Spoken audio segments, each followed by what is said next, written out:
The gavel struck like a gunshot in the quiet Redwood Hollow courthouse. $50. That was all it took for Officer Ethan Ward to claim the old Ashford cabin, a place no local dared to touch for 15 long years. The silence that followed felt heavier than the storm clouds gathering over Oregon's pines. Whispers hissed like snakes. Cursed land. A reporter vanished there. That night, when Ethan pushed open the warped wooden door, dust swirled like restless spirits. The cabin seemed empty, until a low growl rumbled from the shadows. A German shepherd, silver-black coat bristling, eyes burning with warning, stepped out of the darkness. He wasn't just a stray. He was a guardian. And behind the fireplace he defended lay a secret someone would kill to keep buried. What Ethan discovered inside that cabin would change his life forever, exposing betrayals, unspoken truths, and a bond with a dog who refused to let the past stay hidden. What happens next will break your heart and heal it again. But first, I'd love to know where you're watching from. Drop your country in the comments below. The sky above Redwood Hollow, a small timber town tucked deep in the Oregon Cascades, was a slate of low-gray clouds that threatened rain. Autumn had come late that year, and the air carried the chill of the first frost. Puddles still shimmered in the cracked pavement outside the Flathead County Courthouse Annex, their surfaces rippling when a cold breeze drifted down the main street. The town itself felt worn. Old storefronts with peeling paint, a diner that smelled perpetually of coffee and bacon grease, and loggers shuffling between trucks with muddy boots. It was into this setting that Ethan Ward stepped, a man both stranger and curiosity to the locals. Ethan was 36 years old, tall and broad-shouldered from years of patrol duty in Dallas, Texas. His dark blonde hair was trimmed close, a practical cut that matched his sharp jaw and steady gray-blue eyes. He wore a plain navy suit, a little out of place in this rural courthouse, though his black boots carried the dust of travel. Having transferred recently to Redwood Hollow's Sheriff's Department after a decade in the city, Ethan sought a quieter life, though his restless gaze suggested he wasn't sure he would find it here. He had served in the military police before his law enforcement career, and that discipline still lingered in the way he stood straight-backed, arms crossed, measuring every detail of his new surroundings. Inside the courthouse, the atmosphere was thick with damp wool coats, the faint bitterness of lukewarm coffee, and the impatient shuffle of boots across hardwood floors. The auction had already been going for an hour, and most of the crowd were farmers in denim jackets, ranchers with weathered faces, and a scattering of sharp-eyed speculators smelling of money. Each item, the foreclosure of a pickup truck, tools, small parcels of land, was met with bursts of competitive bidding. Ethan, however, sat in the back row, silent. He wasn't here for a tractor or a bungalow. He was here for one property, the Ashford cabin, a forgotten log house buried miles into the forest. The auctioneer, a portly man in his late 50s with thinning gray hair and a brown vest that strained against his stomach, droned through the list with the cadence of habit. His name was Douglas Harper, and though he was meant to be impartial, even he looked uneasy when his fingers slid down the list to the parcel that everyone in Redwood Hollow knew by rumor and half-remembered fear. "Next up, Parcel 12B," Harper announced, his voice faltering for the first time that afternoon. Known locally as the Ashford Place, 160 acres, single cabin, condition listed as poor, one well, status unknown, 15 years of unpaid property taxes, sold as is, where is. The murmurs in the room cut off instantly. The silence that followed was heavier than any gavel. From his seat, Ethan caught the shift. Eyes darted toward him, the outsider, the new deputy in town. They knew why he was here. He had asked about the parcel at the clerk's office last week, and now, in this moment, every face seemed to harden with either pity or quiet warning. The auctioneer cleared his throat, his glasses slipping lower on his nose. "We'll open the bidding at $50. No hands rose, not one. Ethan lifted his hand, steady, calm. 50. The word landed like a stone dropped in water. It rippled through the crowd, and he could feel the stares sharpen. The silence was not the silence of indifference. It was the silence of people watching a man step deliberately to the edge of a cliff. In the row ahead, a rancher with leathery skin and a wide-brimmed hat gave the faintest shake of his head. A warning. Harper looked almost relieved to rush it through. $50 from the gentleman in the back. Do I hear 60? 60? No? Going once, going twice. The gavel cracked down with a hollow thud. Sold, to the gentleman in the back. The whispers started immediately, low and urgent, like wind through pine boughs. Doesn't know what he's bought. Place is cursed. That's where Michael Green vanished. Ethan rose, moving with deliberate calm to the front desk where paperwork awaited. His boots thudded softly on the wooden floor. He wasn't rattled easily. He had stood in desert towns under worse eyes, with men holding rifles instead of gossip. And yet he couldn't deny the weight of those stares, the way even the clerk's hands trembled as she pushed the deed toward him. The clerk, a young woman in her mid-20s with chestnut-brown hair pinned neatly back, avoided his gaze. She wore a modest navy dress with a cardigan buttoned tight, her name tag reading Sarah Green. Her features were gentle, though shadows of exhaustion lingered beneath her eyes. When she finally glanced up, her lips pressed together as though she wanted to speak but feared to. "Mr. Ward," she said softly, her voice carrying both professionalism and personal plea. You don't have to take this. You could walk away now. No one would blame you." Ethan studied her, curious. And why is that? Sarah hesitated, the pen in her hand tapping nervously against the desk. Because that cabin, because that land, has taken more from this town than it's ever given. My brother. Her voice faltered. She swallowed hard, then tried again. My brother, Michael Green, lived there. He was a journalist. Years ago, he vanished, left everything behind, his coat, his truck, even his dog. They never found him. People say the cabin is haunted, but I don't believe in ghosts. I believe someone wanted him gone. Her words hung in the air, fragile and dangerous. Ethan's gaze softened slightly. He didn't know this woman, but the pain etched in her expression was familiar. He had seen that same haunted look on families in Dallas when a loved one never came home. He accepted the deed, tucking it neatly into his jacket pocket. "I appreciate your warning, Miss Green," he said, voice steady but kind. "But I can't walk away. Not from this." Sarah shook her head, almost in frustration. "Then be careful, because whatever swallowed Michael, it's still out there." Before Ethan could answer, Harper barked for the next item, and the courthouse air filled again with the drone of numbers and half-hearted bids. But Ethan hardly heard it. He stepped outside into the cool Oregon air, the deed heavy in his pocket, and for the first time since arriving in Redwood Hollow he felt the stirrings of something he had not sought but could no longer ignore. The cabin was his now, and with it the shadows of a mystery 15 years old. The rain had stopped by the following morning, leaving Redwood Hollow cloaked in a damp, metallic chill.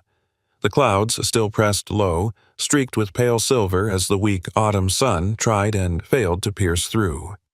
Ethan Ward steered his well-worn Chevy pickup down the county road that twisted out of town and into the forested foothills. The truck rattled on the uneven gravel, each bump a reminder of how far this cabin sat from the world. The deed was folded neatly in his glove compartment, but the weight of it seemed to press down on his chest like an iron plate. The dirt track narrowed as he drove deeper, flanked on both sides by towering Douglas firs and redwoods that swallowed the light. His windshield wipers squeaked across drying glass as he leaned forward, following the rutted trail with care. Branches overhung in claw-like tangles, and more than once he had to brake and edge around fallen logs. It was not a road designed for visitors. It was a road meant to discourage them. At last, the forest opened into a small clearing, and there it stood, the Ashford cabin. Built from thick, dark logs, its roof sagged on one side beneath a carpet of moss. Windows stared blankly, blackened with grime, and the wide porch leaned heavily as though one more season of snow might bring it down. The stone chimney, streaked with green, rose defiantly from the cabin's left side. Ethan shut off the engine, the sudden silence filled only by the wind hissing through the trees. He stepped out, boots crunching against wet needles and soft earth. A musty odor wafted from the porch, the smell of mildew and thyme. He ran a hand along one of the support beams, damp and flaking, but solid underneath. For all its wear, the structure had not surrendered yet. "Well," Ethan muttered to himself, his voice low and dry. $50 doesn't buy much comfort." He pushed open the door. The hinges groaned like something waking from a long sleep. Dust swirled in the beam of his flashlight, drifting through the gloom in lazy spirals. The main room stretched wide, dominated by a stone fireplace on the left wall. A table and 2 chairs sat in the center, their surfaces filmed with gray dust. Against the far wall, a narrow iron bed frame lay stripped to its springs. The air smelled of cold ashes, rodents, and damp wood. Ethan walked slowly, taking in the details. On the table, a chipped ceramic mug sat next to a book left face down, its pages curled as though someone had only just stepped away. On a peg near the door, a heavy wool coat still hung, one pocket bulging oddly. He paused, unsettled by the sense that time had been frozen in this place, interrupted mid-breath. That was when he heard it, a low, warning growl from the far corner. Ethan's hand instinctively moved toward his hip, where his duty sidearm rested in its holster. He turned the beam of his flashlight into the shadows, and his breath caught. The German shepherd stood half-hidden behind an overturned chair. The dog's coat was a striking mix of sable and charcoal, thick with the wild tang of weather and dirt. Its ribs showed faintly beneath the fur, proof of days fending for itself. Ears pricked, eyes amber-bright and locked on Ethan, the animal's stance was rigid, protective, as though guarding something unseen. A faint scar traced along its shoulder, a reminder of old fights. Ethan lowered his flashlight slightly, keeping his voice calm. "Easy, boy. I'm not here to hurt you." The dog's growl deepened. Footsteps sounded on the porch. Ethan turned, hand near his weapon again, until the door creaked wider. Sarah Green stepped into the cabin, brushing a loose strand of chestnut hair from her face. She was dressed in a plain tan coat and dark jeans, boots damp with mud. A satchel hung from her shoulder, and in her hand she clutched a paper bag that smelled faintly of fresh bread. Sarah froze when she saw the dog. Her eyes widened, then softened with something like recognition. "Oh my God," she whispered. "Shadow." Ethan glanced at her sharply. "You know this dog?" Sarah nodded slowly, her voice catching. "He was Michael's, my brother's. Shadow never went anywhere without him. When Michael disappeared, so did the dog. Everyone assumed he died out there." Her gaze locked on the animal shimmering with memories. "But here he is." Shadow's growl faltered, and for a brief moment his tail twitched uncertainly. Sarah knelt, her hands open in front of her, though she did not step closer. "It's me," she said softly. "It's Sarah." Ethan watched in silence as Shadow sniffed the air, ears flicking. He did not approach, but he did not lunge either. His eyes shifted between the two humans, suspicion tempered with something older, recognition buried under years of survival. "I thought you weren't interested in this place," Ethan remarked quietly. Sarah straightened, her lips tight. "I'm not, but I couldn't stop thinking about what you said yesterday, about not walking away.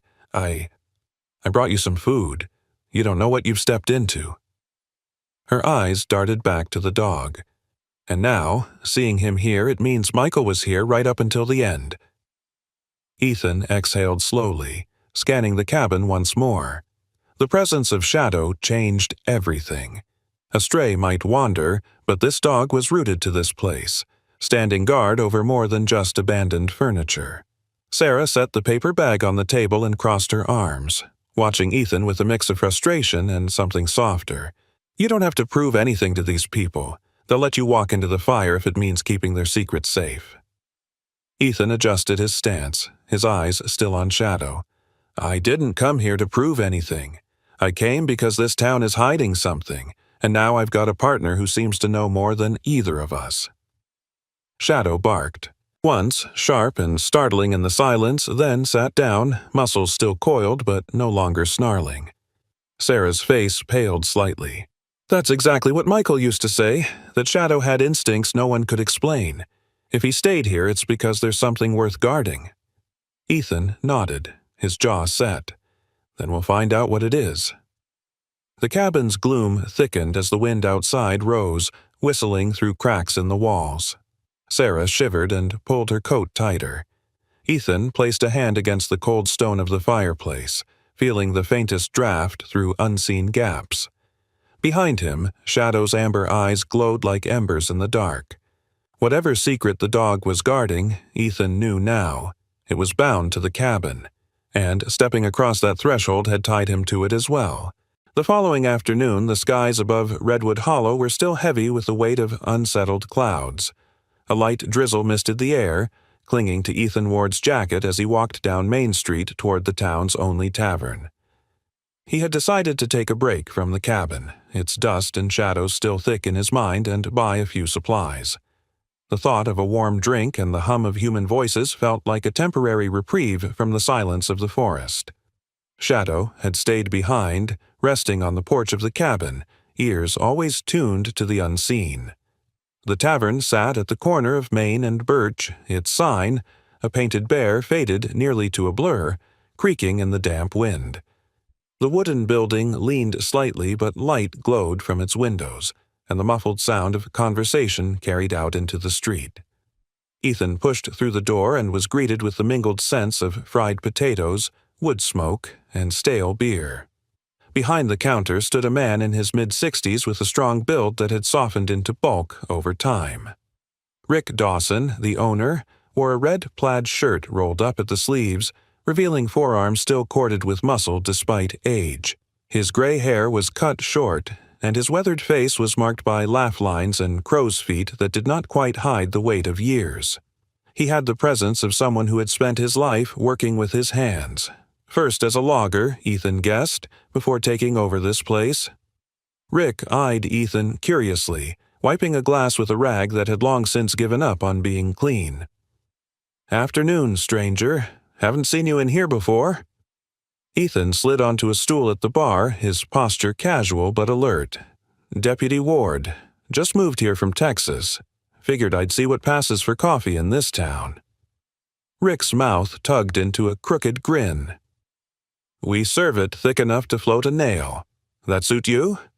"Sounds perfect." The tavern was quiet this early in the day, only a handful of men playing cards in the corner, and a couple of women in work boots finishing lunch. Rick poured a steaming mug and set it down in front of Ethan. The coffee smelled strong enough to wake the dead. Ethan took a sip, letting the bitterness cut through his thoughts. "I bought a place outside town, the old Ashford cabin." The rag stilled in Rick's hand.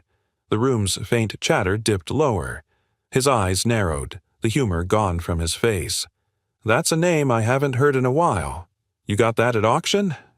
$50, Ethan said evenly. Rick let out a low whistle, setting the glass down with more force than necessary. "Lord help you, that was Michael Green's place.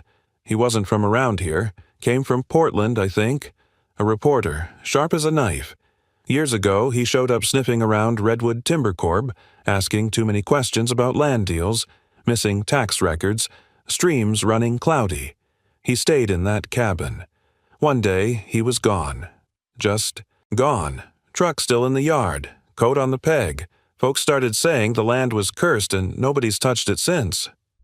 Ethan leaned forward, resting his forearms on the counter. "What do you think happened to him?" Rick's expression grew tight, his eyes sliding toward the card players as though measuring how close they were listening. He lowered his voice. "Men like Michael don't vanish without reason. He was digging at something that powerful men didn't want uncovered. And this town? It's small. Easier for everyone to pretend he walked away than admit what really happened. You bought yourself more than a cabin, deputy. You bought into a story nobody wants told." The door creaked open behind them, and cold air swept in with the figure of Sarah Green. She was still in her tan coat, though her cheeks were flushed from the walk, and her eyes searched the room until they landed on Ethan. With a determined stride, she crossed to the bar, ignoring the curious glances that followed. "Ethan," she said, her voice carrying urgency, "we need to talk." Rick looked between them, recognition dawning. "You're his sister," he muttered. "Michael's." Sarah nodded once, her lips pressed tight. She slid onto the stool beside Ethan, lowering her voice. "My family never believed Michael ran away. He was stubborn, reckless sometimes, but not careless. He loved Shadow, loved his work. He wouldn't have left them behind. We believe he was killed for what he knew." Ethan studied her, seeing the raw conviction in her expression. "And you think redwood timber had something to do with it?" Sarah glanced at Rick, who gave a small nod and stepped away, giving them space. She turned back, her eyes fierce. "I don't think. I know. He told me he was close to proving they were cutting corners, dumping chemicals in the streams. He thought he had evidence, but then he was gone. I can't prove it, not without those files. But that cabin, if Shadow's still there, maybe something else is too. That's why you need to leave. Whoever silenced Michael will come after you." Ethan took a slow sip of coffee, the heat steadying his thoughts. He could feel her desperation, the fear laced with loyalty. Yet beneath it, his own instincts stirred, the same ones that had carried him through dusty streets overseas and dark alleys in Texas. He had not come here to be afraid. "I appreciate the warning," he said finally, "but I don't scare easy. If your brother left something behind, I intend to find it. For him. For you." Sarah's hands clenched around the strap of her satchel. "Then promise me one thing. Don't trust anyone too quickly, even people in uniform, especially them." Ethan met her gaze steadily. "Noted." The silence between them was heavy, charged with shared understanding. Outside, the drizzle thickened, tapping against the tavern windows like 1,000 tiny fingers. The weight of the cabin of Michael Green's ghost seemed to settle between them, but Ethan felt it differently than fear. It was purpose, sharp and unyielding. The secrets of Redwood Hollow had waited 15 years. Now, with Shadow as his guardian and Sarah as his reluctant ally, he was ready to pry them open. The rain returned that evening, slanting in gray sheets across the forest as Ethan Ward parked his truck in the clearing. The Ashford cabin looked even smaller in the downpour, its roof dripping steadily, the porch sagging with waterlogged creaks. Inside, the air was stale, cold with the scent of wet earth seeping through the gaps. Ethan set down a box of supplies from town, lamp oil, canned beans, a new broom, and looked around with the steady patience of a man preparing for a long stay. Shadow padded close behind him, the German shepherd's paws silent on the warped boards.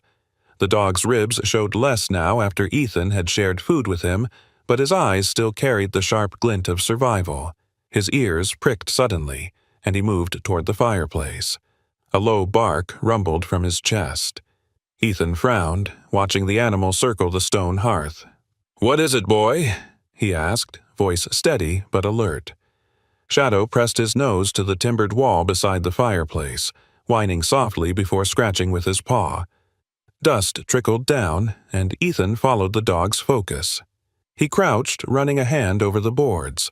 One section felt different, slightly hollow, the wood faintly warmer to the touch. Pulling out a flashlight, he angled the beam along the seam and saw a hairline crack, just wide enough to suggest something hidden. Years of training sharpened his instincts. This was no natural gap. Grabbing a small crowbar from his supply box, Ethan worked the edge into the seam. The wood resisted, then gave with a muffled pop, swinging open like a narrow panel. Dust exploded into the air, making him cough. Behind the boards lay a shallow cavity. Inside, wrapped in cloth now rotted to threads, rested a small, leather-bound notebook and 2 cassette tapes, their labels faded but still legible. M. Green, 2007. Ethan sat back on his heels, exhaling slowly. Good work, Shadow. He placed the notebook on the table, careful with the fragile spine. The leather was cracked, pages yellowed, filled with tight handwriting that marched in neat, deliberate lines. He flipped to a random entry. October 14th. Redwood timber is moving faster than expected. I've confirmed they're pushing property boundaries with forged maps. Stream samples show discoloration. Locals afraid to speak. Threats reported. If this continues, the valley's water won't be safe within 5 years. Must secure evidence. The handwriting was firm, the voice of a man who believed his work could force justice. Ethan glanced at the tapes. Without a player, he couldn't hear them yet, but the labels alone made his pulse tighten. Proof: Michael Green had left a trail. Shadow barked again, snapping Ethan back. He turned toward the open door where the wind howled. For a brief second, he thought he saw movement beyond the tree line, just a flicker of shadow against the rain. He stayed still, hand hovering near his sidearm, but nothing emerged. He shut the door, firmly sliding the new padlock into place. Meanwhile, across town, Sarah Green walked briskly along a quiet residential street. Her modest home sat at the edge of a row of clapboard houses, their porches glowing faintly in the wet dusk. She clutched her umbrella tighter, her breath fogging in the damp air. The image of Shadow had not left her all day. The dog's survival was like a living thread to her brother. The street was nearly empty when the rumble of an engine broke the silence. A black pickup truck rolled slowly up the lane, its headlights off despite the fading light. Sarah's steps faltered. The truck eased to a stop in front of her house, idling with a low growl. Through the rain-streaked window, she couldn't make out the driver's face. Her pulse quickened. She forced herself to walk past, keys clutched tightly in her fist, ready to scream if needed. The truck door never opened, but she felt the weight of eyes tracking her every step. By the time she reached her porch, her hands trembled so much she nearly dropped the key.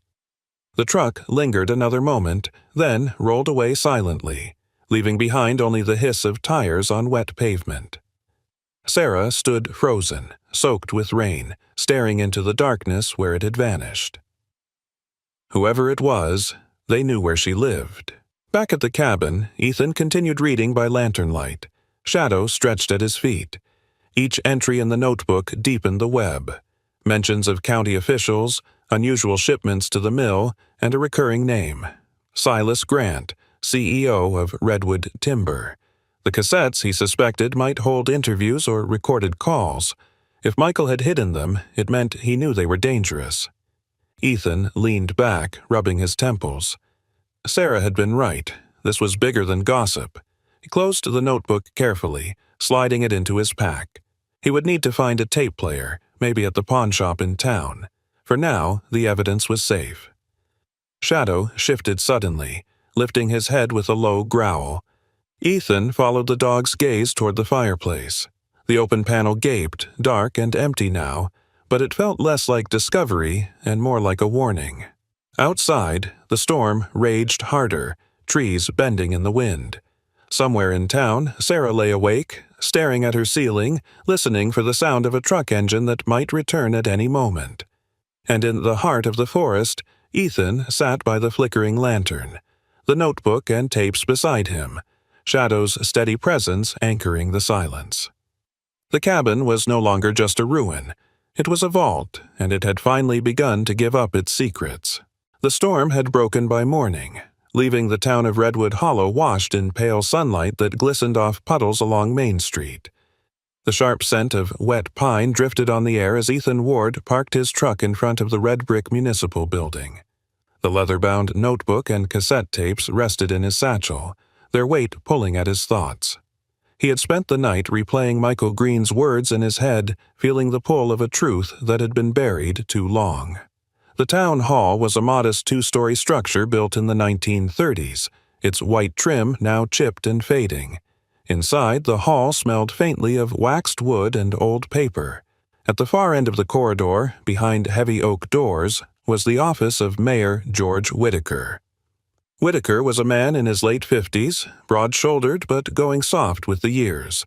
His face was square, clean-shaven, the lines around his mouth more from sternness than laughter.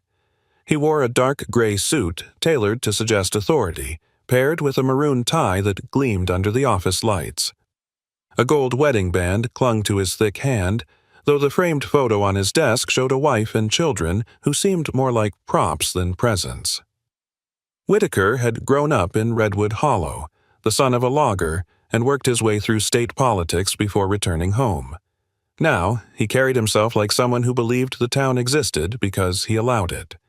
He rose as Ethan entered, his smile precise but cool.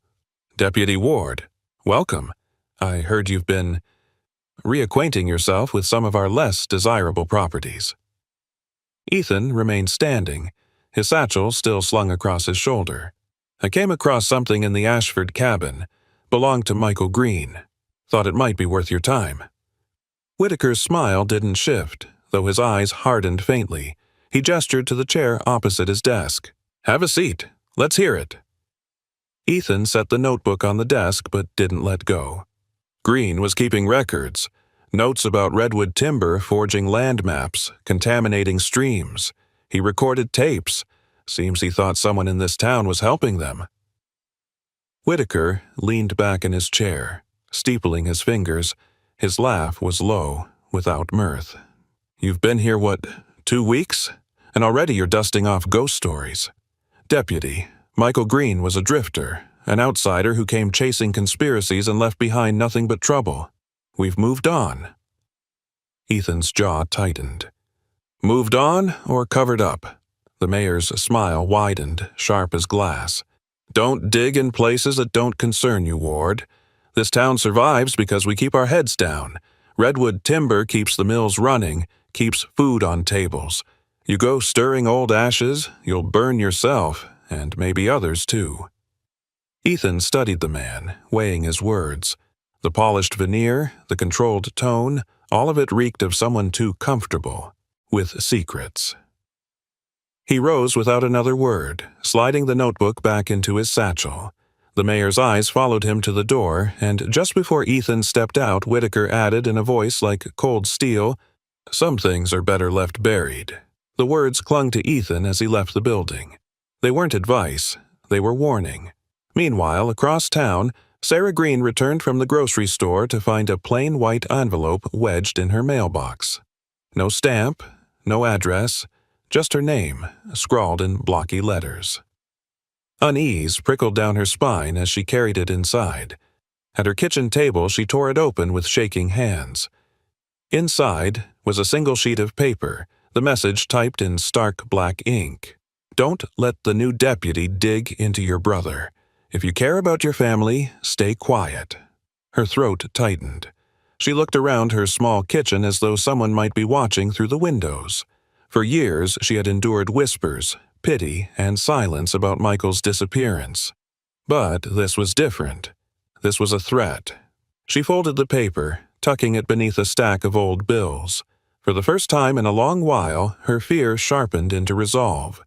If someone was warning her to stop Ethan, then it meant Ethan was the only one brave, or reckless, enough to continue where Michael had left off. That night, Sarah sat by her window, staring at the darkened street.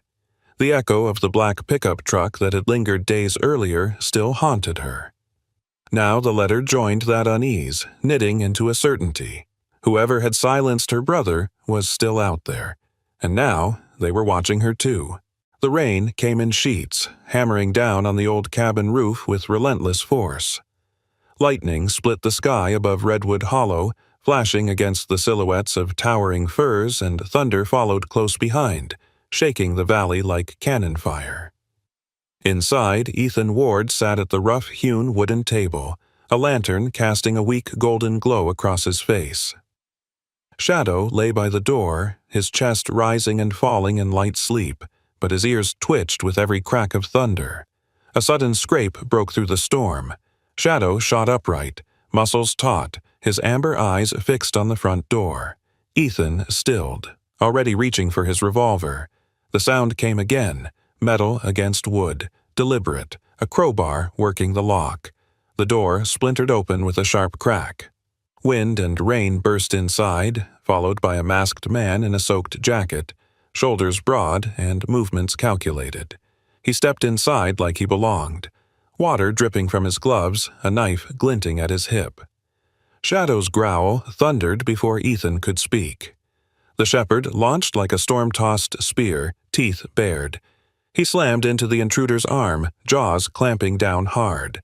The man cried out, stumbling back as blood mixed with rain. Ethan lunged forward, grabbing the man's other arm and wrenching him toward the table, but the intruder twisted violently, slamming a knee into Ethan's ribs. The breath left him in a sharp grunt. The masked man ripped free for an instant, Shadow hanging on with unyielding force, snarling deep in his throat. Lightning flashed, and for a moment Ethan saw the man's eyes behind the mask. Cold, desperate, feral. The intruder spat words between gritted teeth. "You don't leave this place, deputy. You'll die like Michael Green." His threat was punctuated by Shadow sinking his jaws deeper into his forearm. The scream that tore from his throat was raw and jagged.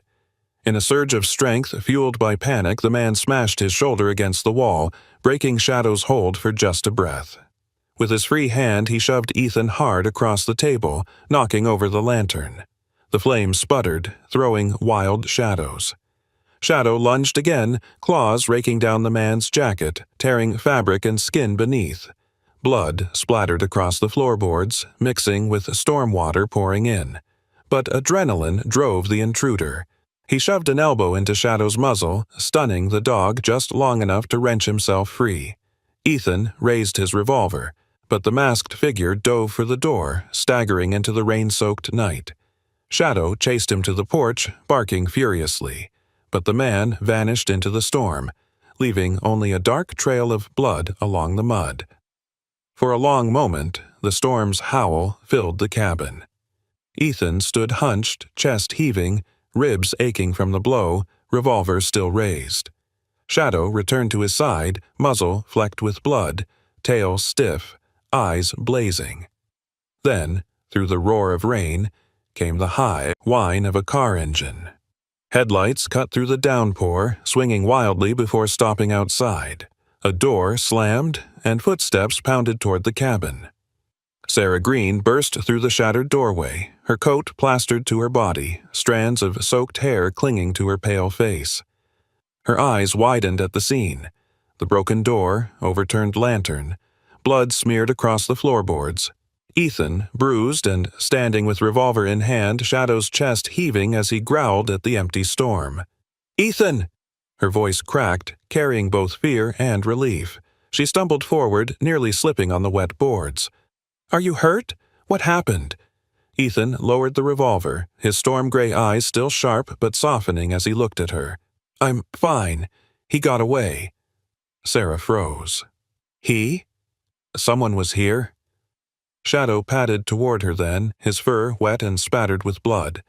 For an instant, Sarah stepped back, startled by the fierce image of him, but when the shepherd pressed his head gently against her trembling hand, her fear broke. Tears filled her eyes as she whispered, "Shadow, it really is you." The dog leaned into her touch, licking rainwater from her fingers as if he remembered her from another life. Sarah's knees gave slightly, and she sank down to embrace him. "You stayed. All this time. You stayed to protect him," she murmured, her voice choked with grief and wonder. Ethan watched, still catching his breath. "You knew him," he said quietly. Sarah nodded, stroking the dog's blood-streaked coat. "He was Michael's. He never left his side. And now, he's protecting you." She looked up at Ethan, her face wet with rain and tears. "Maybe that means you're the one who's meant to finish what Michael started." For the first time that night, silence heavier than the storm settled between them. Ethan holstered his revolver, leaning against the table to steady himself. He had faced threats before, but something about Sarah's words, about the way Shadow bridged their worlds, made the weight of this battle feel bigger than himself. Sarah rose slowly, her hand never leaving Shadow's head. She stepped closer to Ethan, her voice steadier now, despite the trembling of her body. Whatever's happening here, you can't fight it alone. And I can't keep pretending I'm not part of this. Michael was my brother. If they killed him, they'll come for us, too. That means we fight together." Ethan held her gaze for a long moment. In her eyes he saw both fear and steel, a reflection of the storm still raging outside. Shadow sat between them, tail sweeping once across the floor as though sealing the pact neither had spoken aloud. Lightning lit the cabin again, revealing the trail of blood smeared across the threshold where the intruder had fled. The storm had swallowed him, but he had left proof and a promise that he would return. For now, though, Ethan, Sarah, and Shadow stood, united inside the broken cabin, 3 figures against the night, bound not just by danger, but by trust that had finally begun to take root. The storm did not quiet inside the cabin until well after dawn. Water still trickled down the cracked doorframe, and the scent of smoke from the toppled lantern lingered in the air. Ethan Ward had tried to rest in the chair by the table, but his ribs ached from the intruder's knee, and his mind replayed the words, "You'll die like Michael Green." Sarah Green sat near the hearth with Shadow at her feet, wrapped in a blanket Ethan had found in an old trunk. Her eyes stayed fixed on the broken door, as if she expected the masked man to come back at any moment. Neither spoke much that night, but the silence between them carried weight. It was a silence of decisions being formed, of lines being drawn. By morning, the clouds thinned, pale light spilling across the valley.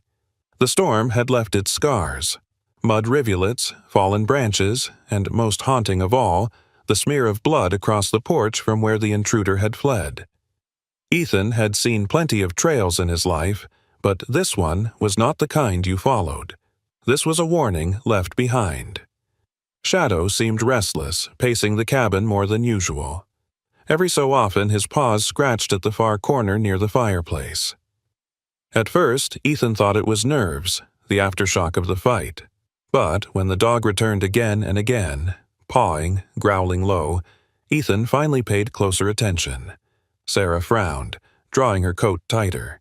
"He's trying to tell us something." Ethan knelt, tapping the boards with the butt of his revolver. A hollow sound echoed back. "There's space beneath." Shadow barked sharply, then dug furiously, his claws pulling splinters from the wood. Ethan grabbed a pry bar from the wall and wedged it between the boards. With one strong pull, the floor gave way to reveal a square opening, dark and narrow, the scent of damp earth rising from below. Sarah's breath caught.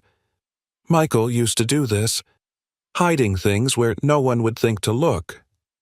Ethan lit a lantern and descended first, Shadow whining softly but staying at the rim of the hole.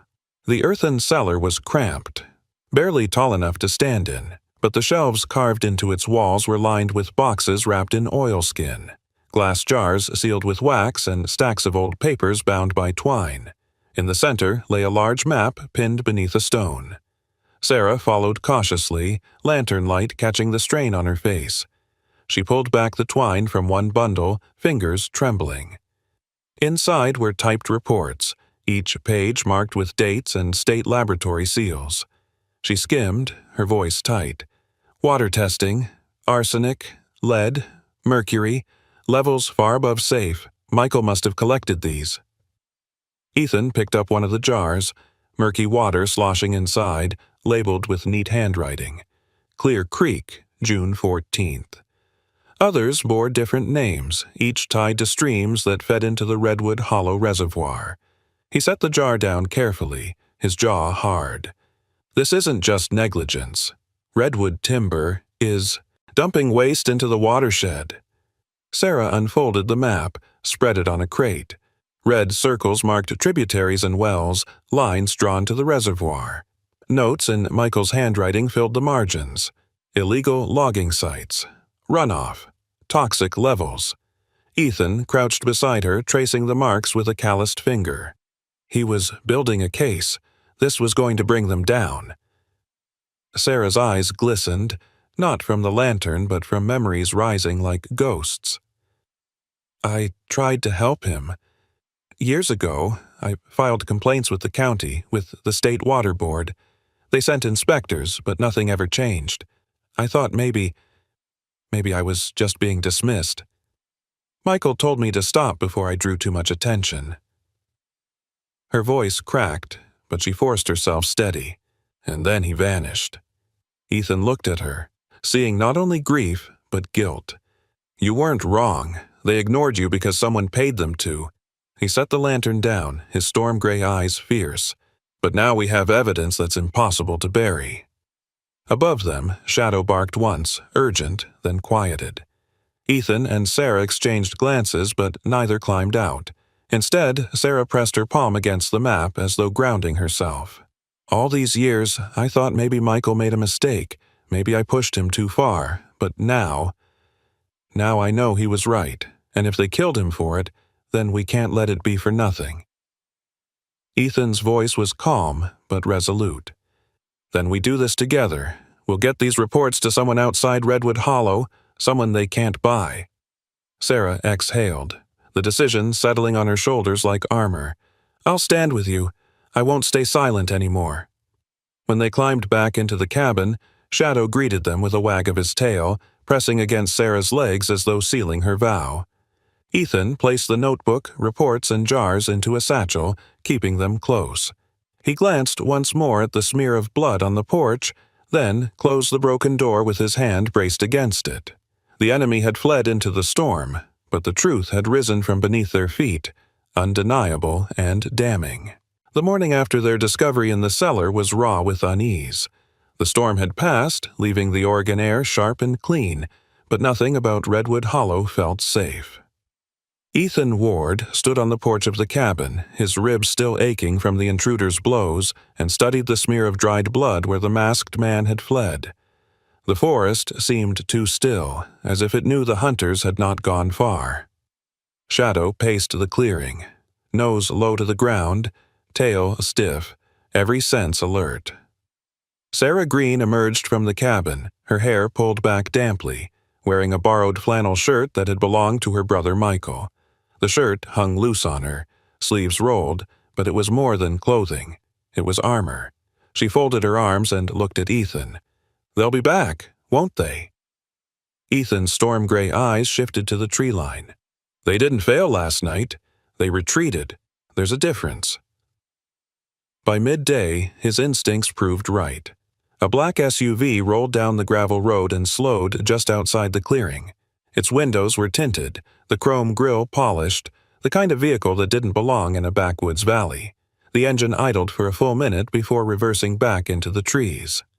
"They're circling," Ethan muttered, hand resting on his revolver. "Testing us."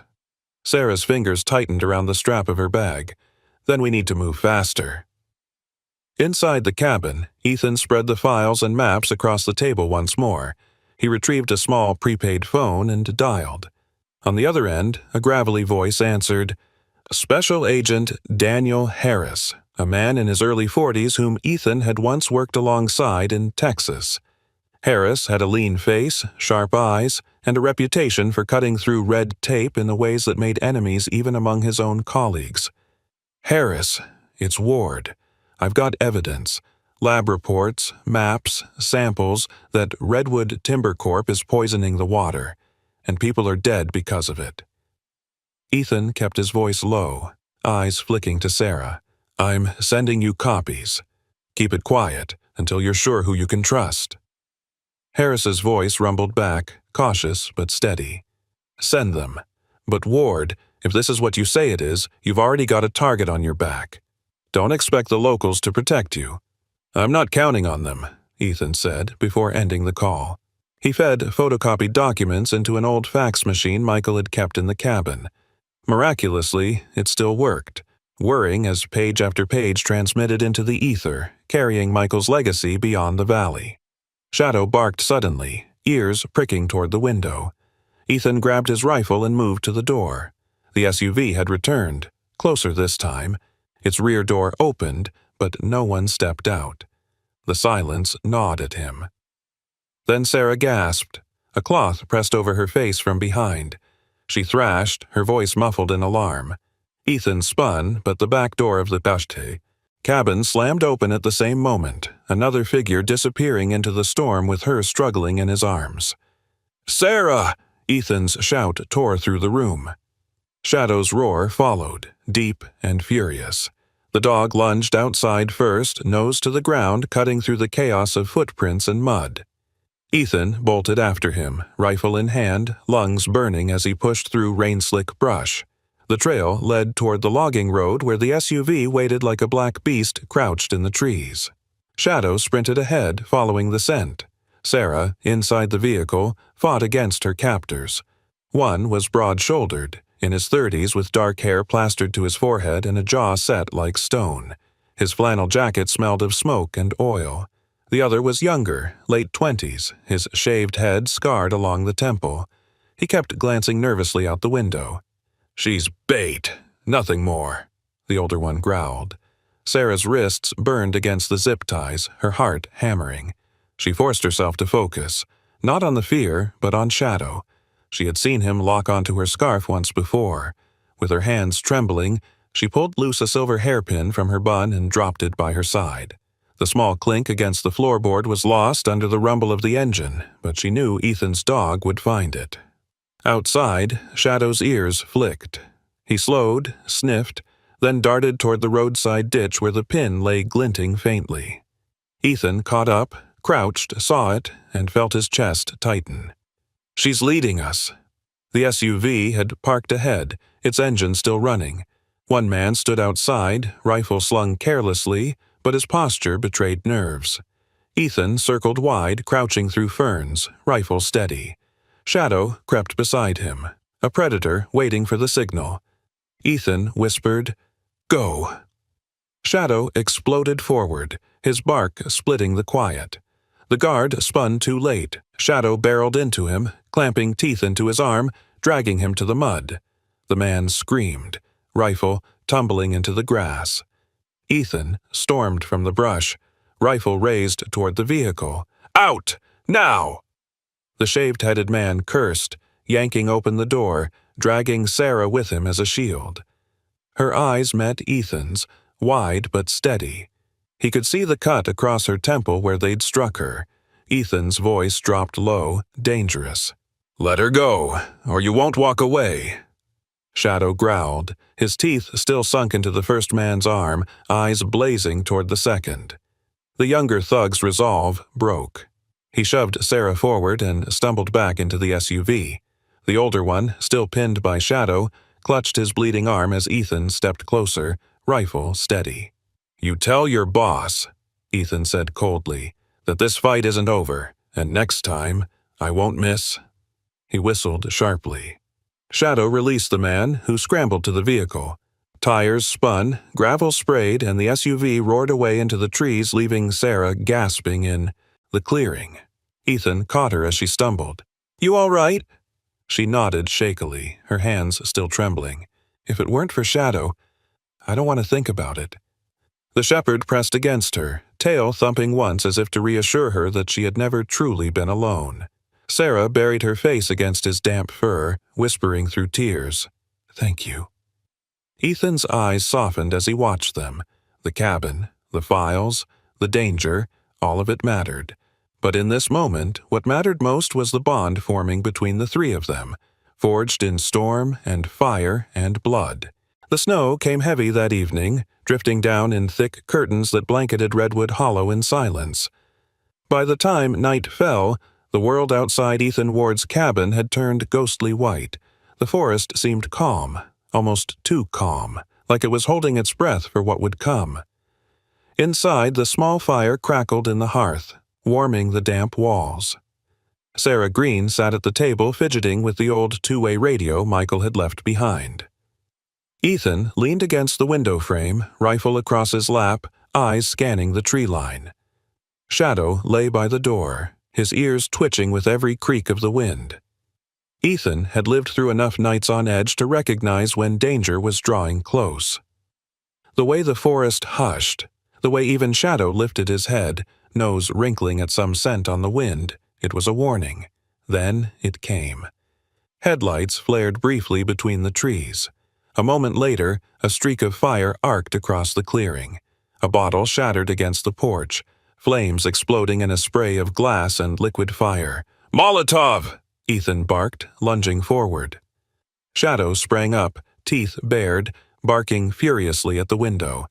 A second bottle came crashing down against the cabin wall, flames licking up the wood. Ethan grabbed a blanket, dousing it in water from a bucket near the door, and slapped it against the growing blaze. Smoke curled, stinging his eyes. Sarah covered her mouth, eyes wide with terror. "They're trying to burn us alive!"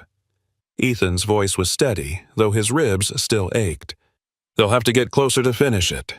He racked his rifle, chambering a round. Outside, figures moved between the pines. 3 men, dark coats blending into the storm.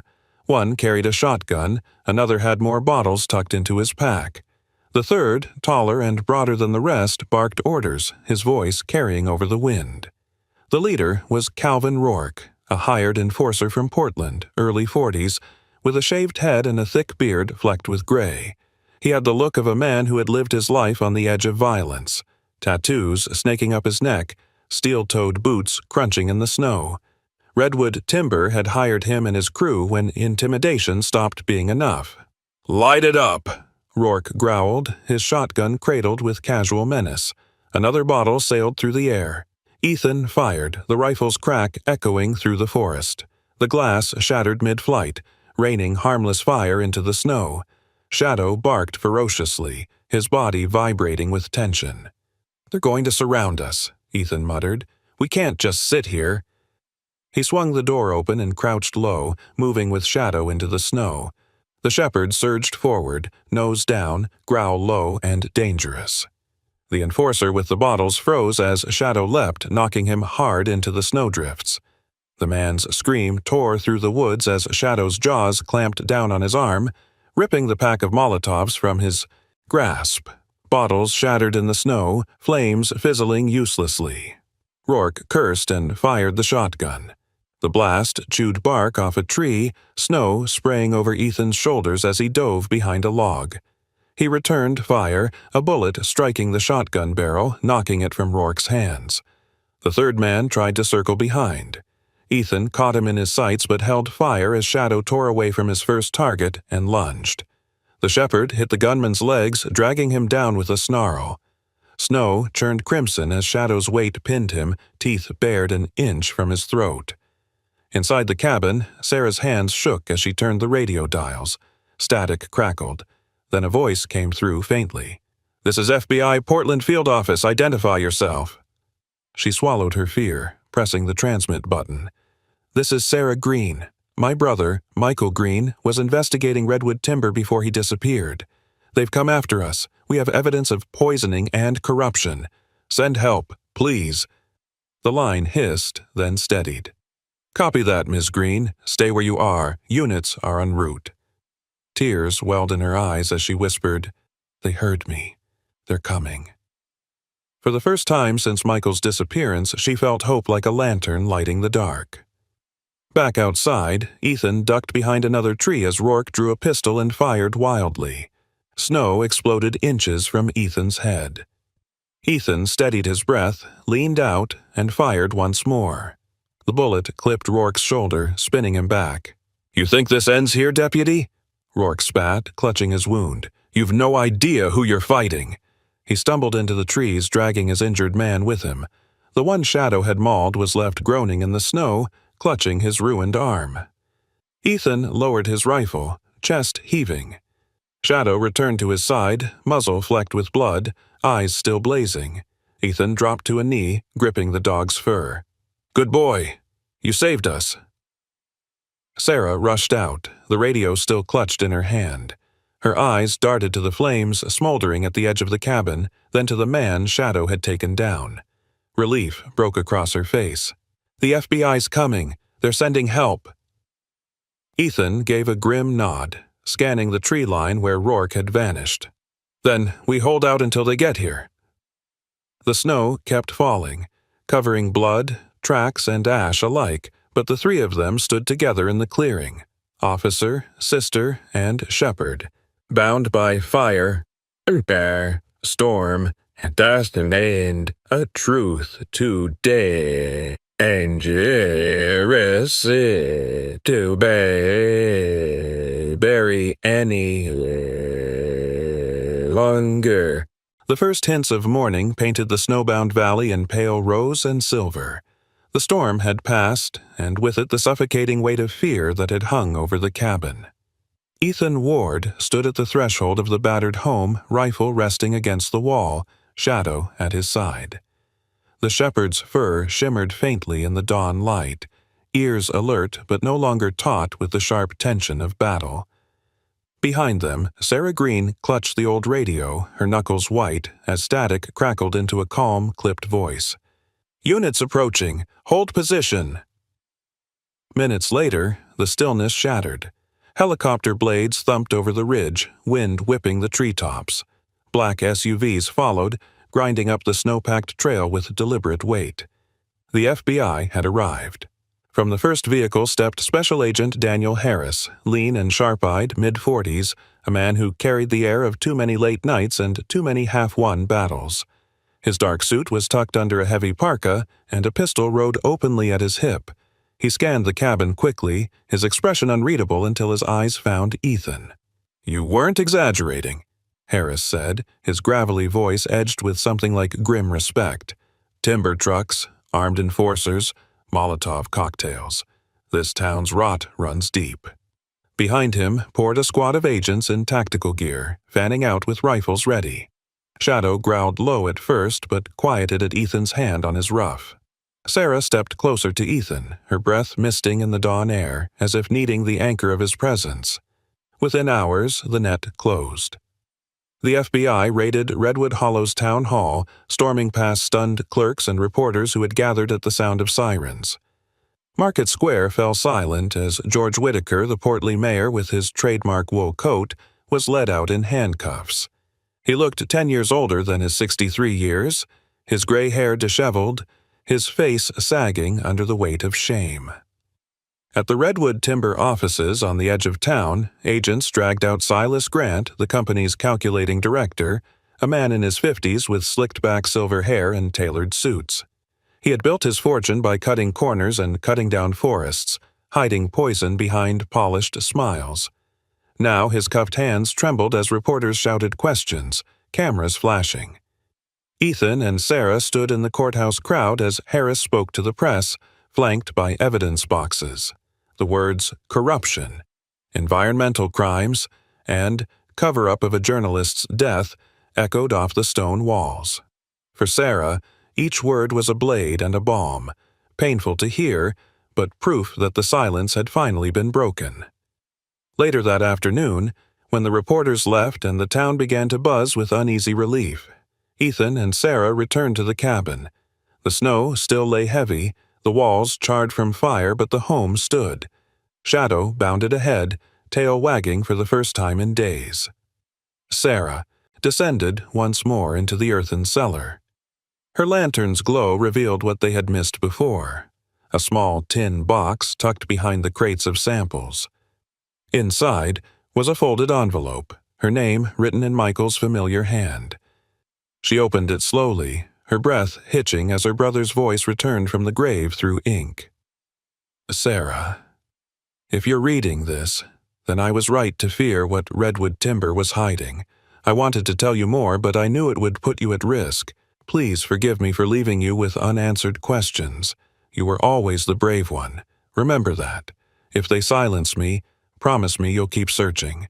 The truth matters more than my life. I love you. Michael." Her tears fell silently onto the paper. For years she had carried the weight of not knowing. Now, even though grief flared fresh, there was peace. Michael's fight had not been in vain. She clutched the letter to her chest, whispering a vow she hadn't dared before. "It's done, Michael. You can rest."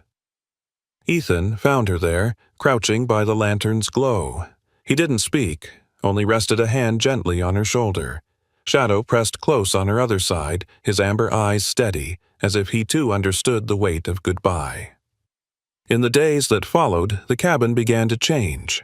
With the help of neighbors, once silent, now emboldened, Ethan repaired broken walls, sanded beams, and cleared away the scars of violence.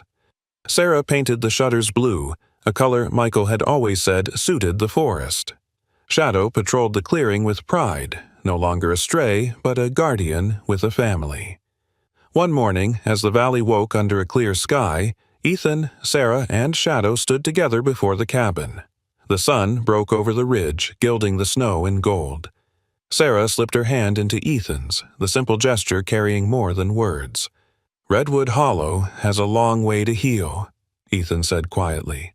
Sarah nodded, tears drying on her cheeks, but her smile steady. "So do we, but we're not alone anymore." Shadow barked once, sharp and bright, his breath steaming into the cold. Ethan looked down at him and smiled, then at Sarah, and finally at the home reborn from ruin.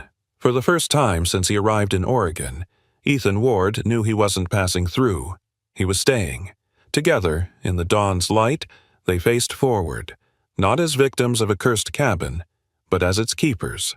The truth had been unearthed, justice had been served, and in the bond between officer, sister, and shepherd, a new beginning had been forged. In the end, the story of Ethan, Sarah, and Shadow reminds us of something bigger than mystery or danger. It teaches us that loyalty and courage often arrive in unexpected forms. Shadow, a dog once thought to be a stray, became a messenger of truth and protection. Some would call it instinct, but others know it as a miracle, God's quiet way of sending help when we need it most. Just as Shadow guided Ethan and Sarah to uncover corruption and find justice, we too can find hope in the darkest places. Sometimes God answers prayers not with thunder or lightning, but with a companion, a moment of courage, or a whisper that tells us to keep going. In everyday life we may face battles of our own, loneliness, fear, or injustice. But if this story has shown anything, it is that God never leaves us without a light, and sometimes that light walks on four paws, reminding us that His love can reach us in ways we least expect. If this story touched your heart, please share it with someone who needs encouragement today. Comment Amen if you believe that God still works miracles, and subscribe to our channel so you never miss these stories of hope and faith. May God bless you and your family with peace, courage, and the strength to face whatever storm comes your way.